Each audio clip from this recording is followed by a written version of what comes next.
Invite viewers to post their location and local time. He always loved knowing who was tuning in from where. Now picture this.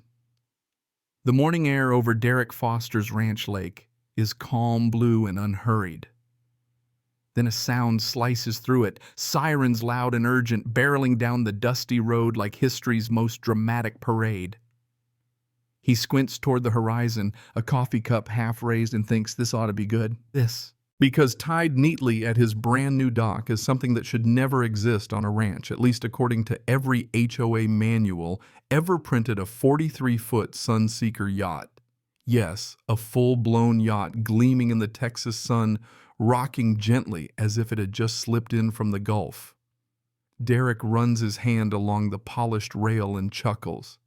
Historians still argue whether early ranchers cared more about cattle or image, but if yachts had been an option back then, someone would have tried it. The squad cars screech to a stop, dust flying. Officer Ramirez steps out firsthand, resting on his belt, trying to process what he's seeing.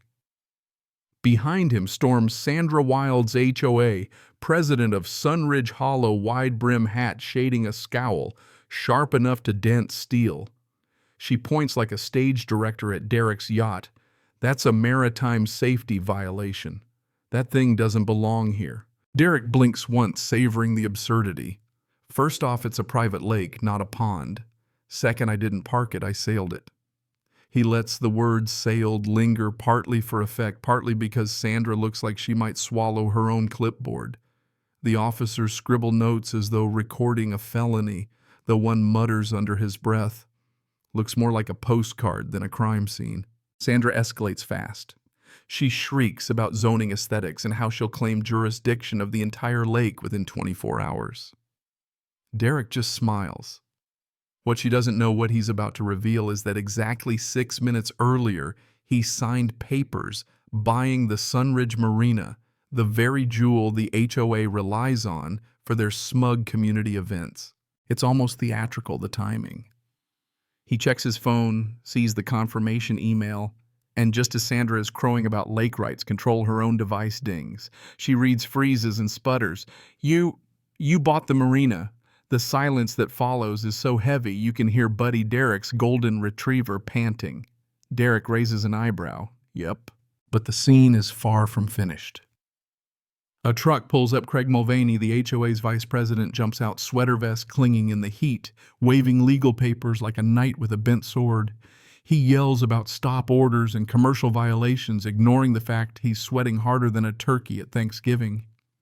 Derek stays calm, leaning into a truth as old as Texas. You don't fight fire with panic, you fight it with preparation. And he's more prepared than anyone realizes. Craig's stop order flaps in the wind like a defeated flag, but Derek barely glances at it. This ain't a commercial vessel, Craig, he says evenly. It's my weekend retreat. And this water, my lake. Buddy growls in agreement, though it's possible he just spotted a squirrel. The officers exchange glances, clearly wondering if they'd stumbled into an HOA theater rehearsal rather than a crime scene. The truth is, Sandra's war didn't begin with the yacht.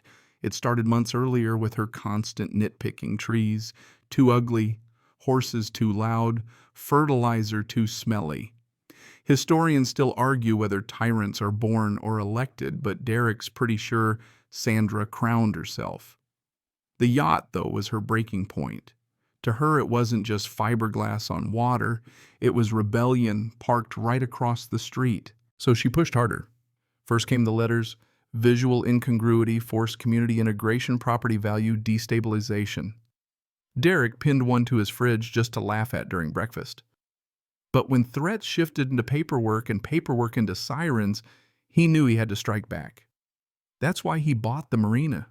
It wasn't pettiness, it was strategy. If they wanted leverage, he'd pull the rug from under them. And yet Sandra wasn't done. The next morning, county compliance workers showed up stringing orange tape around his property like they were wrapping the world's angriest Christmas present. Their clipboard listed unauthorized flagpole height, excessive grill soot, even reflective water surfaces. Derek shook his head. What's next? Ticketing the moon for shining too bright. Then, like clockwork, Sandra rolled up in a sleek black car, Craig smirking in the passenger seat. She leaned out, voice syrupy. "Good morning, Mr. Foster. We're only protecting community values." Derek shot back, "I'm not in your community."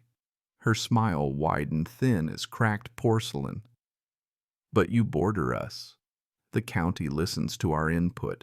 That's when Derek made a call to Angela Brown, an old friend turned real estate attorney with the bite of a rattlesnake in heels. Years ago, he'd saved her father's barn from wildfire. Now she was ready to repay the favor. She arrived that evening, binder in hand, eyes scanning Sandra's fake violations with the speed of a poker dealer. "This isn't regulation," she muttered. "This is harassment, and if we take it to court, they'll choke on their own filings." But Derek wasn't rushing. Instead, he hatched something poetic. Sunridge Hollow's Jubilee was coming up, their pride and joy event. With the Marina now under his ownership, every banner, every balloon, every food truck would sit on his property. Angela smirked as Derek laid out the plan. Let them set it all up, spend the money, invite the guests, and then pull the plug. A week later, his drone caught Craig sneaking through the Marina gate with bolt cutters, dragging sound equipment like a man preparing for battle. Sandra barked orders while volunteers raised tents. They thought they were slick. They thought Derek was asleep. But every frame of their trespass went straight into Derek's evidence folder. Angela tapped her phone, ready to file charges, but Derek held up a hand. "Not yet. Let them finish. The bigger they build, the harder it all collapses." By dawn, the Sunridge Jubilee looked like a county fair on steroids. Tents, balloons, a stage draped in fabric so shiny it could signal satellites. Derek parked nearby, sipping his coffee, watching it all unfold like a nature documentary. Observe the wild HOA in its habitat, he thought, building nests of streamers and clipboards. Historians still argue whether smugness is a survival trait, but Sandra seemed to think it was. When the time was right, Derek walked forward. Deputy Howard's cruiser rolled up quietly, Angela at his side with documents in hand. Sandra's cherry-red pantsuit practically glowed under the morning sun as she strutted with her headset. Craig puffed out his chest clipboard, raised like a shield. "You can't cancel us," he barked. "We have a lease." Angela's smile was sharp enough to slice bread. "You did." Until midnight. She held up the court-stamped termination Derek had filed at the last possible moment. Deputy Howard read it aloud, calm as a preacher. The crowd went still. Vendors froze mid-pour. A DJ unplugged his gear. Sandra's face turned crimson. Craig's knees looked ready to buckle. And then Derek pulled out his ace drone footage of their trespass bolt cutters, and all projected on a portable screen he'd set up behind his truck. Gasps rippled through the gathering. Even Buddy barked once as if applauding the reveal. The deputy raised a hand. "Event canceled. Pack it up or face arrest." The unraveling was chaos. Balloons popped like popcorn, tents collapsed, volunteers scrambled. Sandra shrieked about ticket sales. Craig kicked a folding chair, and neighbors whispered like kids, watching detention unfold. Within minutes, the mighty Jubilee was nothing but litter bags and shame. But Derek wasn't done. As the HOA slunk away, he rolled in his own celebration.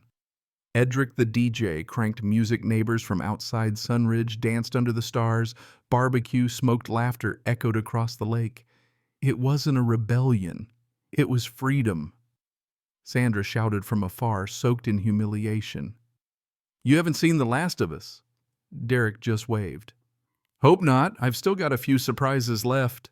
That night he untied the ropes, let the yacht drift into the moonlit lake, and played a slow saxophone tune while Buddy and Samson stretched at his feet. The water shimmered like polished glass, and for the first time in weeks, peace returned. Still, his phone buzzed with one last message. "Next stop, civil court."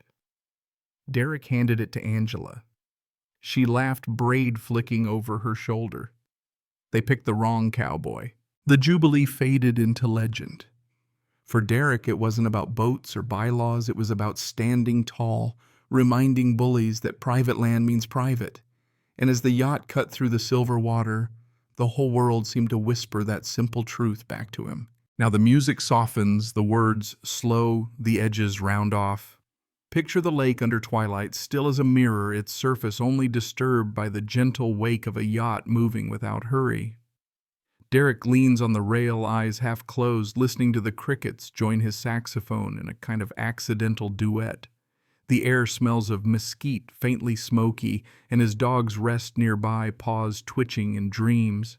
The chaos of the day, the shouting, the clipboards, the absurd claims about visual pollution has already faded. In its place comes something steadier, like the way the earth exhales after rain.